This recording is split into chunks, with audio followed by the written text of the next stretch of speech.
What's poppin', YouTube family? Jordan Peterson was just on the Diary of a CEO's channel. I'm gonna break down what he had to say. I didn't watch the entire video, y'all. So without further ado, let's hop right into it. One of the emphasis in the religious realm, let's say, is humility. One of the things that's emphasized. Well, what's humility? What's the opposite of pride? Well, humility is starting where you are.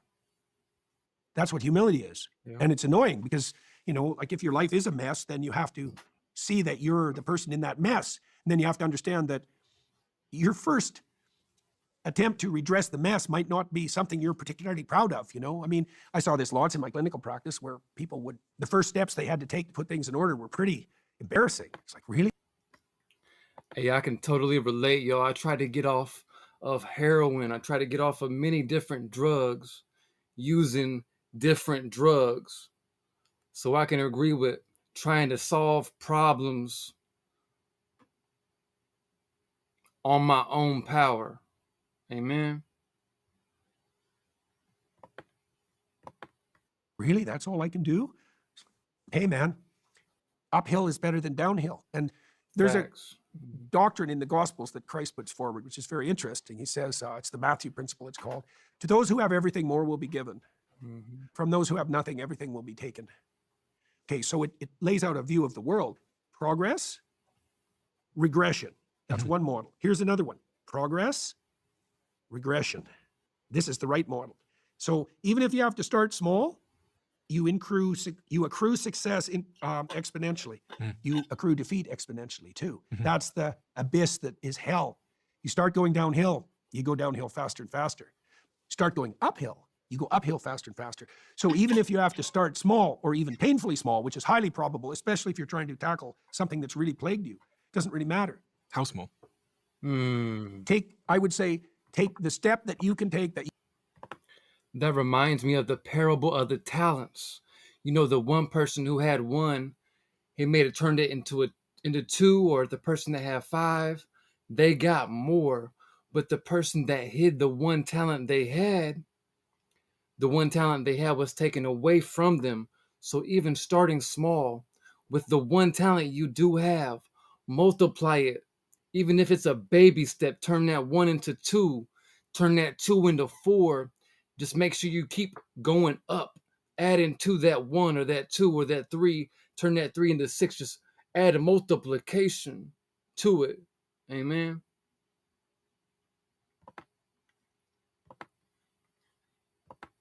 that you will take that actually feels like some accomplishment. Imagine you're dealing with a 3-year-old kid and you want to encourage him.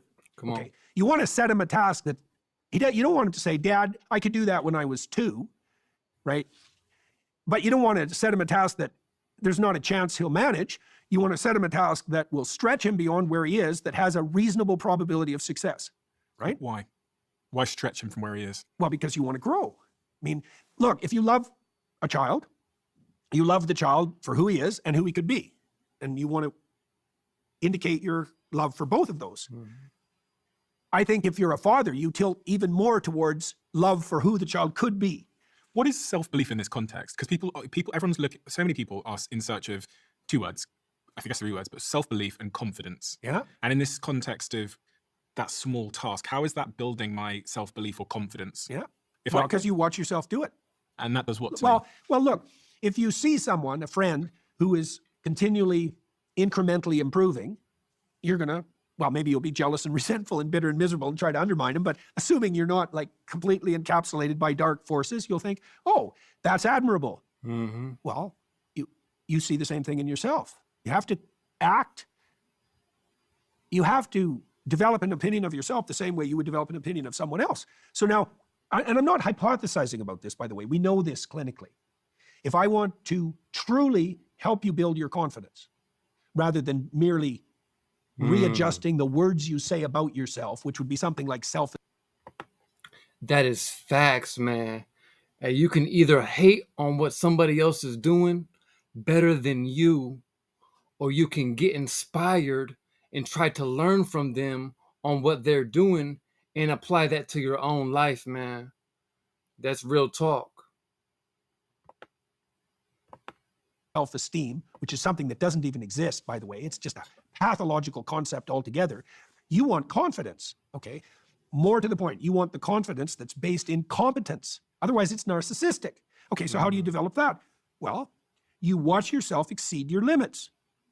And then you think, oh, look at that. There's something in me that can exceed my limits. That's your true self. That's a good way of thinking about it. And in doing so, you actually realize that limits exist and that you imposed one on yourself in the first place. Well, that's one of the things you can realize, certainly, that also you don't exactly know where the limits are. It's like, oh, I exceeded that. It's like, okay, well, now what?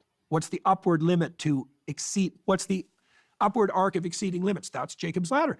I would say this is the promise of the kingdom of God. That's one way of thinking about it. There's no upward limit. There's no limit how bad things can get.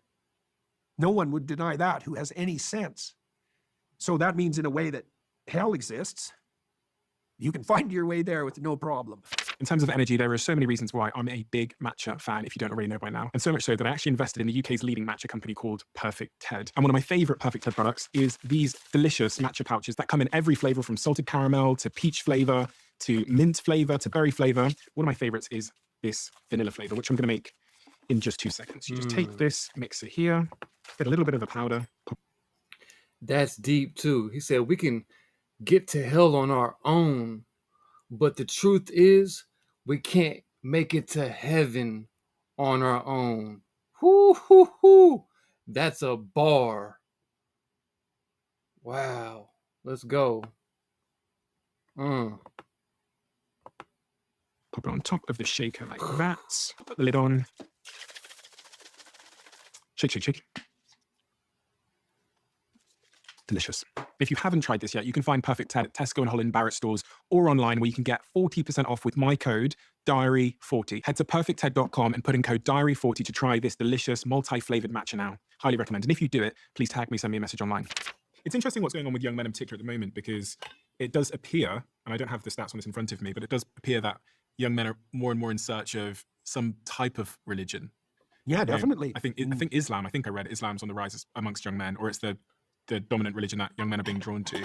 But in the context of what we've described, that person who's sat on the edge of their bed, do they need religion? And I'm being intentional not to say God, I'm saying religion. Well, these are hard things to do on your own, right? I mean, you only have the span of your life, and the probability that you can figure out how to live merely as a consequence of consulting your own limited experience is zero. It's too complicated. So the religion might be your society, it might be your friends, your family in this context. That's part of it. That would be the more structured part, the more traditional part. You need the traditional stories. That's why I wrote this book, is to indicate, well, at least in part, well, what the stories are and also what they mean. It's not only that. It's not only what they mean. It's how knowing what they mean changes your life. So, for example, in the story of Abraham, God comes to Abraham. Okay, now, questions emerge from that statement. What do you mean, God? And how does he come to Abraham? What the hell does that mean? Well, the story lays that out. The God that comes to Abraham is the voice of adventure. It's a definition. So this is a good thing to know. God is the voice of adventure. Okay, so now let's think about this a little bit. So the God that's the voice of adventure is the God of the forefathers of Abraham, the father. He's a patriarchal spirit. Okay, if you're a good father, you speak with the voice of adventure to your sons. Obviously, you're encouraging them. It's like, get the hell out there, make something of yourself. Why do you do that? Because you have this little kid and you think, get at it, man. Let's see what you can be. And so that's that voice of the benevolent father, and that's the spirit of the ancestors. And behind that, there's the God who's the voice of adventure. If you pursue the spirit of adventure, there will be things you have to give up. Right, you know that. I mean, you're taking steps. We'd even say that. Steps forward in your life. What do you mean forward? What do you mean steps? You're saying you got to count that cost, man. Preach. Well, there are little adventures you have that transform you and transform your circumstances, okay? You have that adventure and you have to change as a consequence of it. You have to give up your immaturity so that you can take advantage of this new opportunity. Yeah. Okay, and that changes you. Now you're a slightly different person. Now a new horizon of opportunity opens up. You have to make a sacrifice. It's like, okay, looks like if I'm going to do this, I can no longer afford this. Well, Abraham changes so dramatically that he gets a new name. He starts as Abram and he ends as Abraham. Abraham is the father of nations. So what's the moral? If you pursue the spirit of adventure and make the proper sacrifices, you become the father of nations. Right? That's true. There's a really interesting. I grew up as religious until I was 18. I say religious because the term's difficult to define to me. But my mother's was believed in God. She was Christian. My father's Christian. And at about 18, I started reading a lot of Richard Dawkins' books and other people's books. And I got to this place where I think I was atheist by the definition of I didn't think there was necessarily a God. And now I find myself in this place of being agnostic. Now, when I think about the Bible as a compass or as a guide, the part of my brain that's like rooted in this, like, I need evidence for everything, goes, is this just a book that a bunch of men wrote thousands of years ago when they were sat around a campfire or whatever? And if it is, then it's just one person's opinion. As much as any self-help book on a shelf is one person's opinion. Well, okay, let's take that claim apart. I mean, yes, it is stories that people came up with thousands of years ago, but no, definitely not one person's opinion. Definitely, 100% not, because these stories have been transmitted over millennia and organized and edited and transformed by a very large number of people. So it's, at minimum, it's a massive collective effort. And it's a collective effort undertaken by arguably the most literate and intelligent people there are, and that'd be the Jews. Why would I listen to the Bible more than I'd listen to something Socrates wrote or any philosopher? There's a huge overlap between the Greek philosophical tradition and the Christian tradition. I mean, Western culture is the amalgamation of Greece, Jerusalem, and Rome. So, and the early Christians saw tremendous parallels between Christian theology and Greek philosophy. Where do you think we come from? You know, you've got the like Darwinism, evolutionary theory of we've evolved, etc. Then there's the more religious view that, you know, if you really think about the First Testament and the Early Testament and the stories of the, you know, creation, people think, you know, maybe we were just popped out of nowhere. But where do we youth believe that we come from? Do you believe a God put us here, or do you believe that? Do you believe evolution is true? Do you believe both are true? You have to read the book. Yeah, but I want to. Yeah. I know, and fair, but I'm not trying to be a smart aleck in that response. It's a complicated answer. Yeah, right? It's a complicated answer. I think that we're guided by the spirit of meaning. Okay? I think that's also our deepest instinct. That's somewhat Darwinism. Well, I had a rule for this book, is I didn't make any claims about the biblical stories that I couldn't justify scientifically. I don't think there's a conflict. I think that viewing the biblical stories as an amalgam of superstitious proto-scientific theories is absurd. I don't think there's any evidence for that at all. These are stories. So stories and scientific hypotheses aren't the same thing. The Lord of the Rings is not a scientific hypothesis, but that doesn't mean it's not true. Do you believe my great-great-great-great-granddad was an amoeba? Well, if you were a sperm at one point, I mean, it's not that implausible. We all come from single-celled organisms. This is I'm asking these questions because I'm genuinely it's like I'm genuinely wrestling with a bunch of big existential questions that I've actually only been wrestling with maybe for like, I'd say, a year. Yeah. So it's very fresh for me. And it's funny, my arc here is religious Christian up until maybe 18. Yeah. Like staunch atheist. The Lord is working on his brother's heart, y'all. We need to keep him in prayer.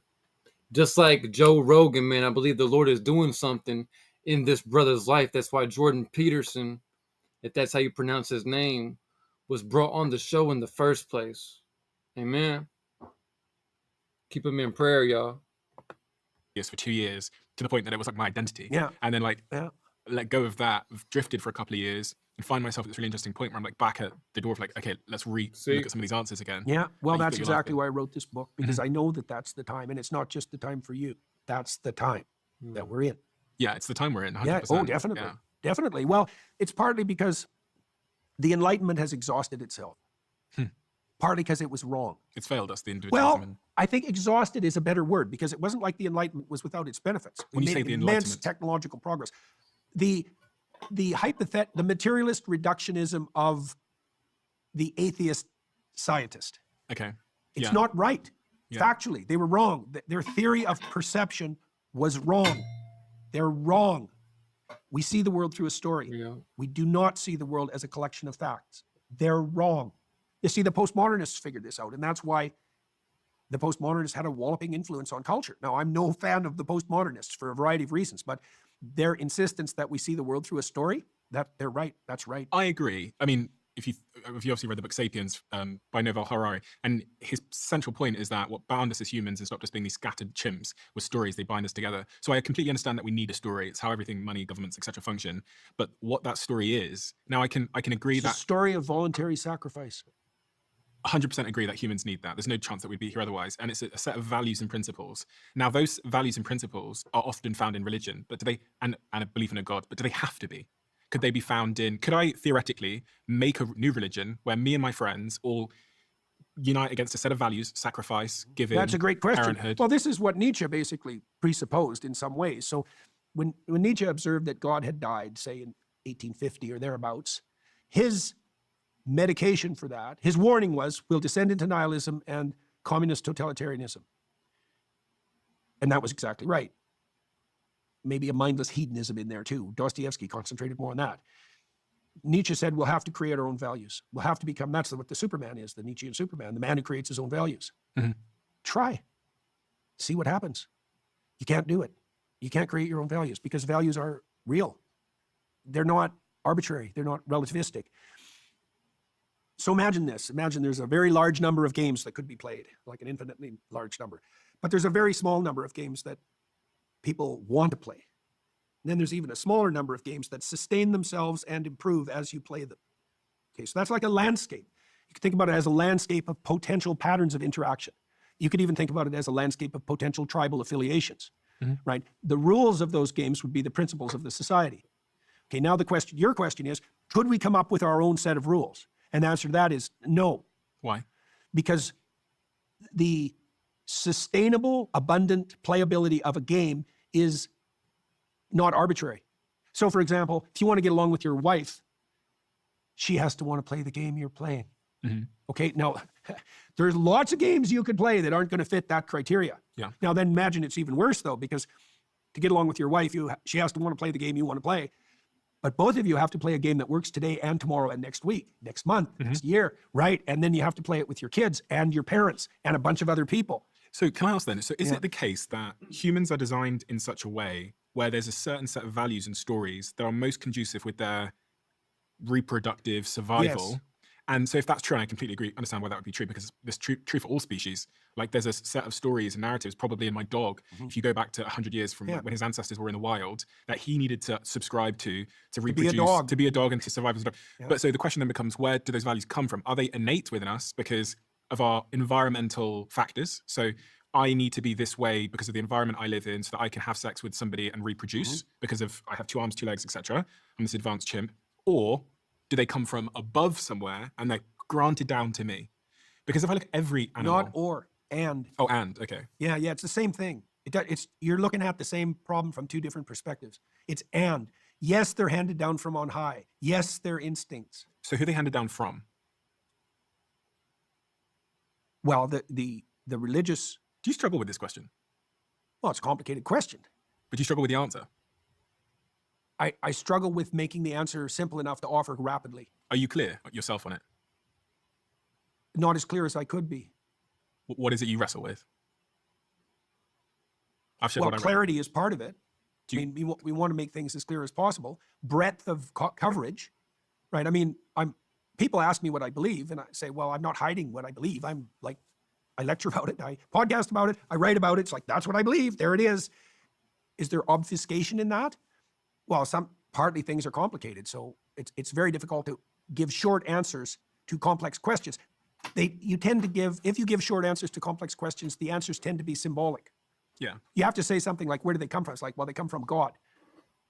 Now, is that a useful answer? Well, it's a short answer, so it's useful in that it's short. It begs the question, what do you mean by God? Oh, we could return to that. In the story of Abraham, these are definitions. Because if you're going to talk about what's properly put in the highest place, you have to know what you're talking about. Okay, in the story of Abraham, the voice of adventure is to be put in the highest place. And if you follow that, then you become the father of nations. That's reproductive success, right? So that means the idea is that there's an alignment between the instinct that calls you to adventure and the probability that you'll be attractive to women in the manner that ensures the survival of your descendants. And is that an environmental? It's both. It's both. It's both. It emerges as a consequence of the constraints of social interaction, let's say. Like there's constraints, for example, on what makes a man desirable to a woman. Yeah. Right? That has nothing to do with you, those constraints. Those are there, right? They're there in the society of women. They're eternal. They're not, no woman, she might vary in her opinion to some degree, but she partakes of the pattern. So it's there. Now, it's also built into you because you're a social creature. And so your physiology indicates to you the nature of that pattern. So does my dog have a different religion to me? Does he have a different God? To some degree. there's an overlap because you can communicate. Your dog understands you, and vice versa. So that's a good question. Social mammals understand each other. Right, so there's an overlap in their deepest instincts or their highest impulses. You can think about that both ways. I was going through my head and thinking about like the Venus flytrap and my French bulldog Pablo, and they all need a different set of behaviors and principles and values to survive and thrive and Yeah, be well, happy. you can think about that as, sure. So I was thinking then, does that mean that they all have a They have a different nature. God? Yeah, they have a different intrinsic nature. That's another way of thinking about it. Yeah, because of the environment and the factors that they face as that species. So then Pablo's God might be slightly different to my God if we're talking about, because I'm trying to understand if like this idea of God is a set of evolutionary motivations. Yes, that it is, and it is that. Or You if can think it's- about it as rising up from the material world or descending from on heaven. It doesn't matter. It doesn't matter fundamentally. It's the same. It doesn't matter. Those are different ways of looking at the same problem. When I say evolutionary motivations, it doesn't feel so divine. It doesn't feel like a reason to gather in a church. It feels like I'm just kind of a robot that's being steered by these motivations of don't do that, do this. This feels good. If you're with your friends and family, you feel good, so do that more. And if you're with your friends and family, you're safer, so you're more likely to have kids. Or is it this sort of divine thing that we society have told us God is, where we should worship and we should thank you so much and go to a church and get on our knees and pray? Because they're two very different things. One's like practical and pragmatic, and the other one is this divine thing. Okay, here's one way of thinking about it. So I mentioned that in the story of Abraham, God is the call to adventure. Okay. Am I the only one that hears this brother has a lot of good questions, right? It's like he's really wanting the truth, and he was raised in a Christian family, and getting the Lord has graced you to receive at the time you were meant to receive it is a totally different thing. Like I said, we can all get to hell by ourselves. We don't need God's help. We don't need nobody's help. But in order to make it to heaven, we need God's help 100%. So I believe this guy's heart is really yearning for the answers.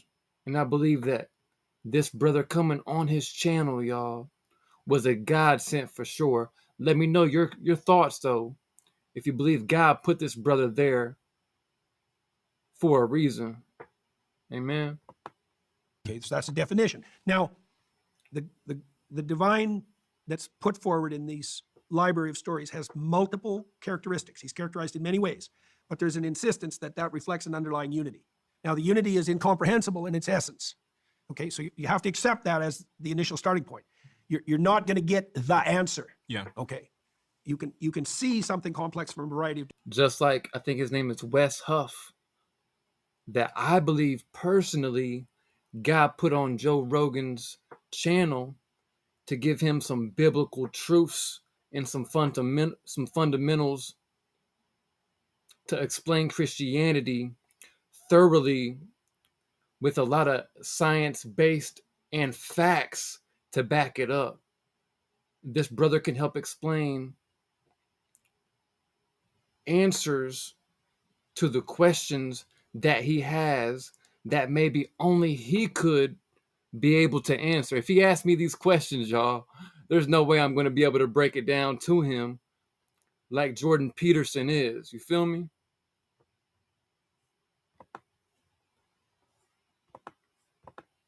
Of different perspectives. Okay. In the story of Noah, God is the impulse that comes to the wise to prepare when trouble's brewing. Yeah. Okay. Okay. So now you can think of that as an instinct. You can think about it as Gut instinct, intuition.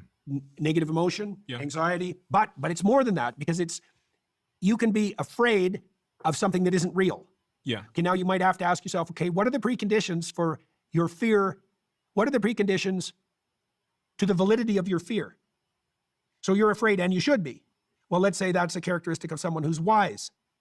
Okay, so then the question is, well, what's the essence of the wisdom that makes your fear valid? Noah is described in the story of Noah as a man wise in his generations. So that means that by the moral standards of his time, he's an upstanding human being.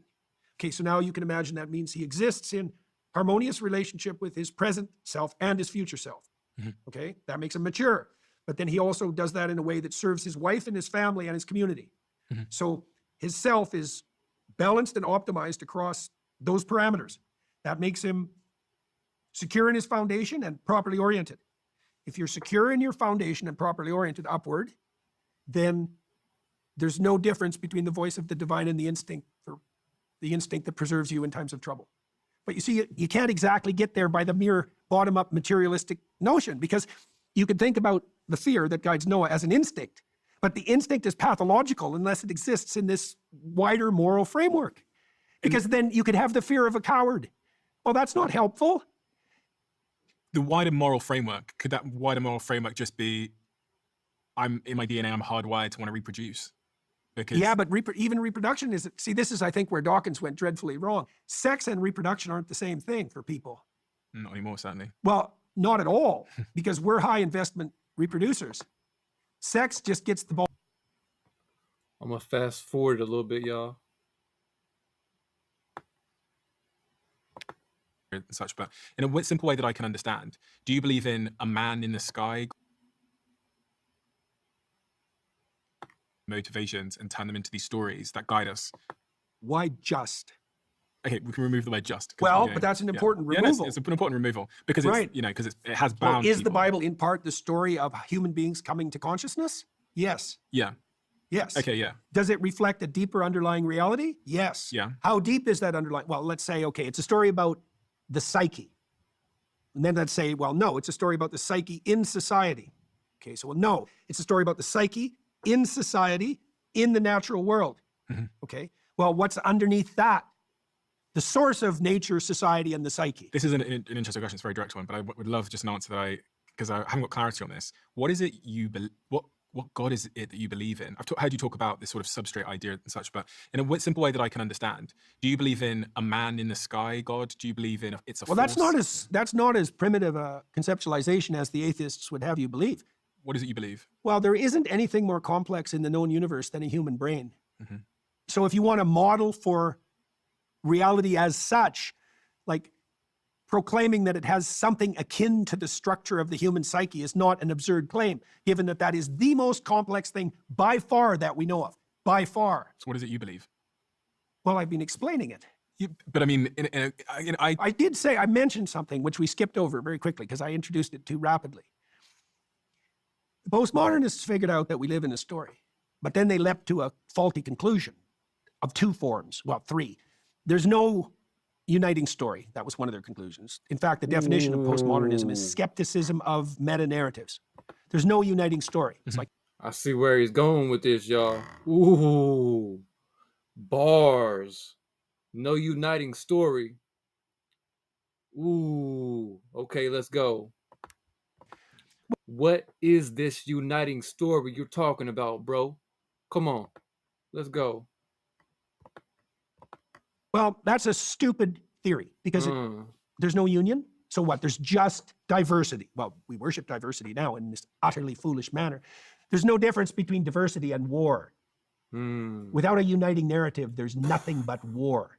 Facts. So, no, that's not going to work. Wrong. Hedonistic self-gratification. There's Michel Foucault for you to a T. It's like, why is that wrong? Why can't people just do what they want with whoever they want all the time? Because it defeats itself and quickly. It's not a sustainable game. If it's all about you and your whims, I don't want to be anywhere near you. And that won't be so good for you. That's not going to work. Power. That's really where the postmodernists landed with their, what would you say, temptation to turn towards Marx. It's all about power. It's like, first of all, that's probably a confession, if that's what you believe. And second, no, it's not. Try tyrannizing your wife and see how well that works for you. Try tyrannizing yourself and see how successful you are. Power's not the game. Okay, what's the game? What's the story? Well, I mentioned earlier, it's voluntary self-sacrifice. Ooh, come on. Right, you offer yourself up in the service of something higher. That's the basis of society. That's Voluntary self-sacrifice. That is the true love story, y'all. Jesus Christ. I see where he's going. Come on. the basis of psychological. But the way he's breaking the gospel down to this brother, I've never heard it broke down like this. Like I said, this brother is intellectually very smart. God knew that. He knows him better than he knows himself. So he brought somebody that is very intellectually smart, Jordan Peterson, on the show to be able to break it down to him intellectually in a point and in a way that he could understand. God is good, y'all. Come on. Logical stability. The Christian insistence is that that's the basis of the world. I'm going to ask you again because I want to be clear. Is what is it you what is the God you believe in? I think that the claim that Christ is the embodiment of the prophet and the laws, I think that's true. Okay. So, that's complicated. It's very, very complicated, but I think it's true. So you believe that Jesus was God? God? Yeah. I think if you understand what that means, that it's indisputable. I'll give you a brief explanation of why. Christ takes the sins of the world onto himself. So that means all the problems that there are his problems. Right. Okay, so the idea there is that there's no difference between making that assumption and then actually beginning to address those problems. And there's no difference between that which best addresses the problems of mankind and the divine. Those are the same thing. And I can't see how that can be otherwise, because the contrary hypothesis would be that you would adapt best to your life by avoiding things that are difficult and terrifying. And no one believes that. And so the pattern of the passion, this is the voluntary self-sacrifice issue taken to its extreme. The pattern of the passion is the decision to voluntarily confront and welcome anything that happens to you, no matter what it is. And that's a terrible thing to ask or endeavor to undertake, but well, the alternative is to shrink away. Well, the spirit of shrinking away is the divine. It's like, I don't think so. Like that's preposterous. The spirit of unlimited courage, well, that's not a bad start for a definition of what constitutes the divine. The highest possible value. Has your belief in God, religion, been shaken at all? Oh, yes. Definitely. Because you've... Real quick, y'all, if you like this type of content, man, join the family, subscribe, hit that notification bell so you won't miss a video. Hit that like button. Also, let me know where you're from. Let me know your thoughts on this video, y'all. Let's go. You've been, Constantly. over the last year and a half, 2 years, you've been through a particularly difficult time with losing people in your life that are sort of foundational to you. Tammy as well. Oh, yeah. Well, and I was in extreme pain for 3 years. Right. I went through 3 years where every minute of my life was worse than any minute I'd ever had previous to that. It was terrible. Hold up. And did I lose? What did he just say? I went through 3.5 years where every minute of that was worse than every minute before. That's crazy. That's a crazy statement. I went through 3.5 years where every minute of that 3.5 years was worse than, I don't know what he went through, y'all. Somebody let me know in the comments, man, but that's deep. Like, he went through some stuff, man. I don't know what he went through, y'all, but he must have lost some family. He must have had some Job moments, and he must have really went through it, y'all. Lose faith? Was it questioned, challenged? Absolutely. Absolutely. It just became absurd. It was absurd. So many things had gone off the rails. My wife was dying. My daughter was ill. Things had blown up around me in 50 different ways. And I was like seriously in pain. It was terrible. I was walking like 12 miles a day because I couldn't sit. I did that for months. Winter, rain, whenever. I had a friend who walked with me. Wow. It was terrible. And yeah, I mean, I thought, what was the desperation? It wasn't even the pain. It was the fact that I was in such terrible shape that I felt that I believed that I was a burden to everyone around me and that was only likely to get worse. And I thought, what's the sense in this? What's the possible significance of this? So yes, everyone's faith is challenged. I mean, Christ himself cries in despair out to God on the cross. And the story wouldn't be believable without that. Like, if you're going to live, you're going to be pushed past your limit, right? If you're going to live. So, but who knows what you discover when you're pushed past your limit? In that moment, I've been in my relationship for some time now. I'm going to stop it right there, y'all. Amen. If you like this type of content, y'all, again, subscribe, hit the like button. Let me know your honest thoughts about this video, and keep this brother in prayer, man. And until my next video, y'all, have a blessed and amazing day. Shalom, shalom.